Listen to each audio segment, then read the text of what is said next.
Hi everyone, it's Pastor Risa today, coming to you from my living room. I'm working on something right now.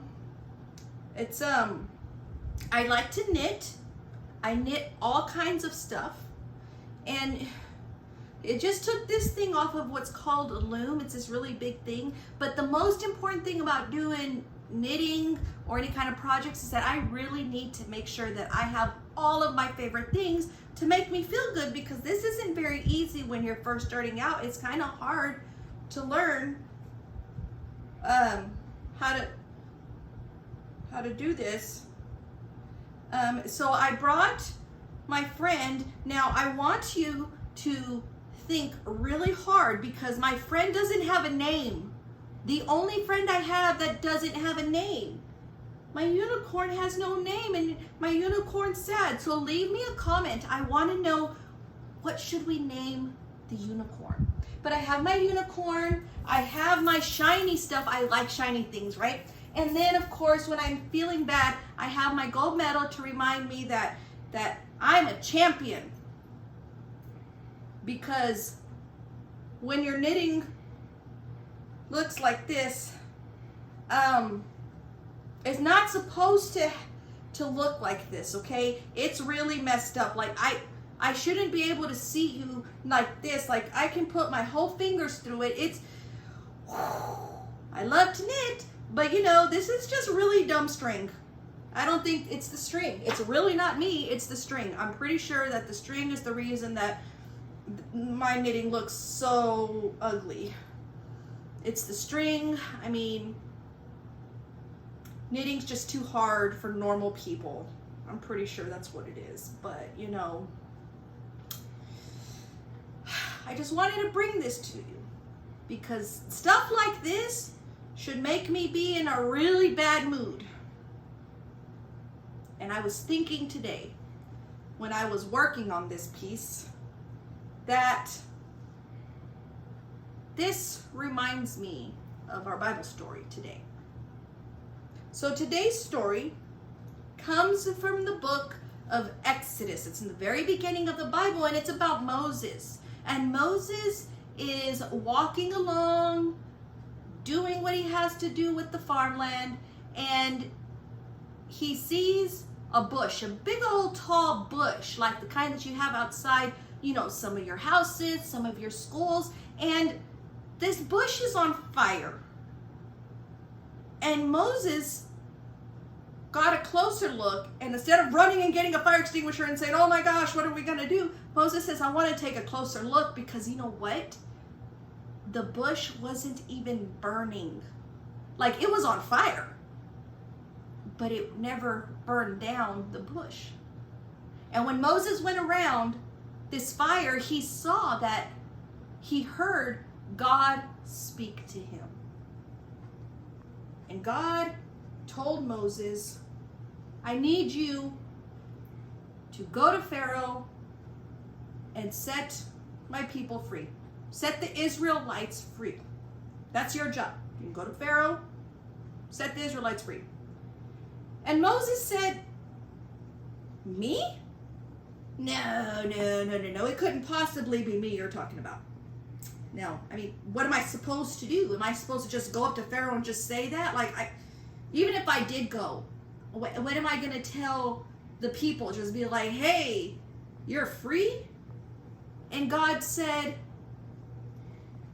say I sent you. And Moses is like, but that doesn't make any sense. And Moses kept kind of making these excuses as to why he shouldn't be the one to do it. Can you imagine what that's like? Has anybody ever done that?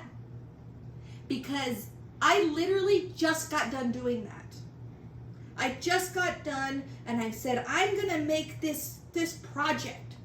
And this is my task. I'm going to make something really pretty out of this. And then I looked and I saw that it's kind of ugly. Let's be honest, it's pretty bad. There's holes and all kinds of stuff. And so what did I do? Do you remember? I started saying, well, it's the string. Or well, I just, this is too hard anyway for anybody else to get. So, I started making excuses because I didn't want to admit that it was hard and I kind of messed up a lot. Okay, let's be honest. It's really not supposed to look like this, right? But Moses kind of did the same thing. God said, I need you to do this task. And Moses said, I can't. I shouldn't. Not me. What am I going to tell people? He had so much doubt.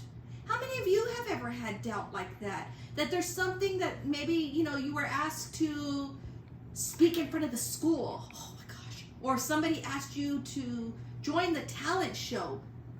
What did you say? Not me. I can't do that. No, my back hurts. I shouldn't be dancing anyway. That's what this story's about today. Our story's about, we have excuses. Yeah, it's very easy to say, nah, you're not talking about me. Or it's very easy to say, not today. Maybe some other time. And make excuses because maybe you don't feel confident. Or maybe you just need to practice a lot more like I do. But what the story teaches us is that God didn't leave Moses. God didn't leave Moses to his doubts. God didn't leave Moses to let Moses say those things and kind of take the easy way out. God said, I will be with you. You go, you tell Pharaoh, you tell the Israelites that I am who I am, and I am the one who is sending you. God does not leave us in a big mess.